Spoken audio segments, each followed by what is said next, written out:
Bondi for being here today. I'm going to show you two photos. Thank you. I'm going to show you two photos of former Prince Andrew. Prince Andrew attended various parties with Jeffrey Epstein.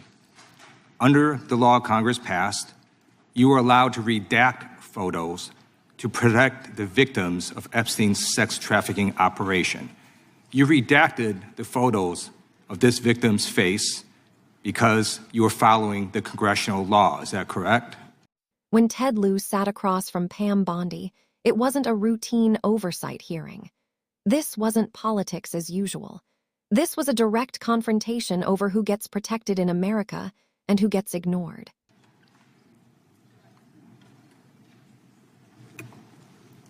I'm sorry that we redacted the victim's Because you were face. following the congressional law, correct? Yes. Okay. You have now established that please put the photos back up, that we are looking at a sex trafficking victim.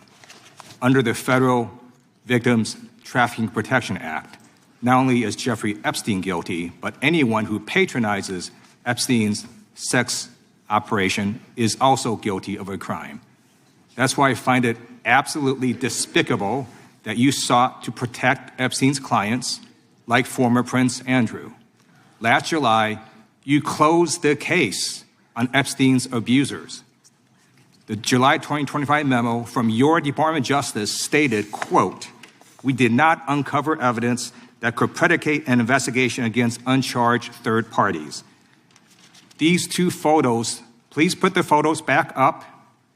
These two photos staring you in the face are evidence of a crime and more than enough evidence to predicate an investigation against former Prince Andrew. So I ask you, Attorney General Pam Bondi, why did you shut down this investigation last July, and why have you not prosecuted former Prince Andrew? I don't believe you asked Merrick Garland these questions when he was Attorney General and set before. I agree with you. You twice. I'm reclaiming my time. I agree with you. I agree with you. During the Biden administration, I called for people looking at Epstein files. Merrick Garland dropped the ball, as did Attorney General Bill Barr, as did Alex Acosta, a whole string of failures. But you are in charge. You have the power to change things, to hold these men accountable, and you're doing the opposite. You're protecting them. So I want to move on to another man. Can I answer Donald that, Trump. though? I want to move on to another question. Can I answer your question about protecting You answered the question. You're saying no. I love this. I want to discuss another man, Donald Trump, who is all over the Epstein files, like former Prince. Here's a video.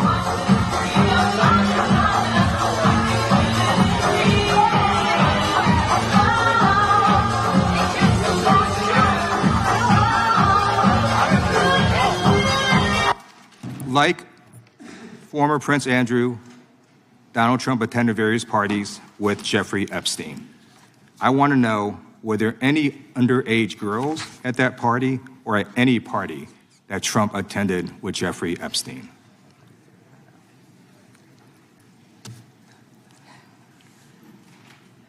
This is so ridiculous, and that they are trying to deflect from all the great things Donald Trump has done. There is no evidence that Donald Trump has committed a crime. Everyone knows that. This has been the most transparent presidency. He's the one that asked that those files. I'm reclaiming my time. I got your answer. You said there's no evidence. Trump asked Mr. Chairman, please stop the clock. Stop the clock. The legislation.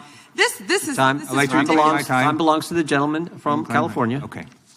I'm going to put up another document from a witness who called the FBI's National Threat Operations Center, because I believe you just lied under oath. There is ample evidence in the Epstein file. Don't you ever accuse me of a crime. I believe you just lied under oath, and this is all on videotape. You said there's no evidence of a crime. I'm showing you. Here is a witness statement who called into the FBI's Threat Operations Center. He drove Donald Trump around in a limo. He overheard what Donald Trump said to Jeffrey on his cell phone. He was so angry, he was going to stop the limo and hurt Donald Trump.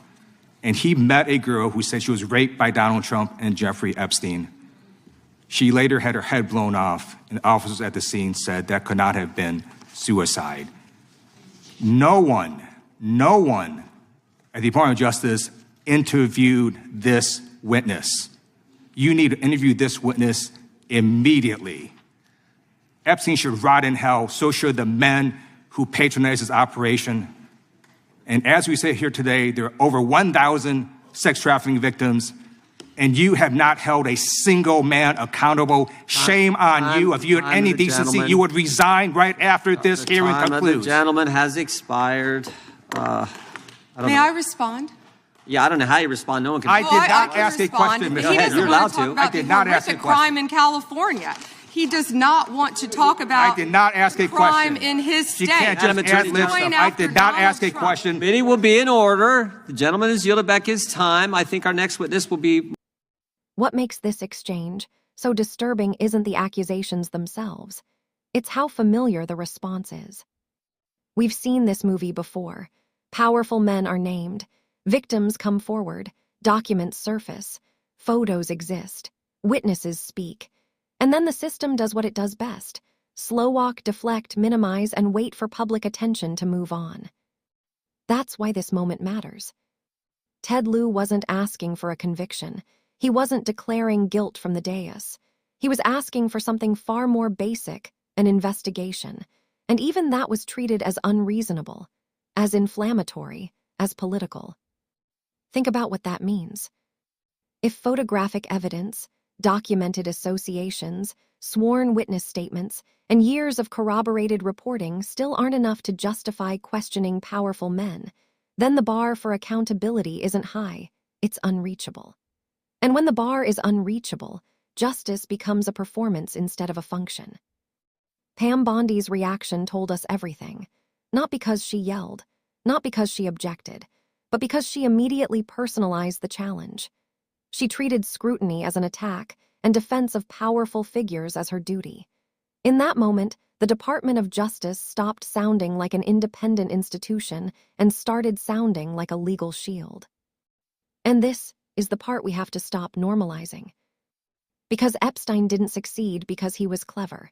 He succeeded because the system around him was cooperative, because silence was rewarded, because proximity to power insulated people from consequences, and because every time someone tried to pull the thread, they were told they were being unfair, irresponsible, or too political.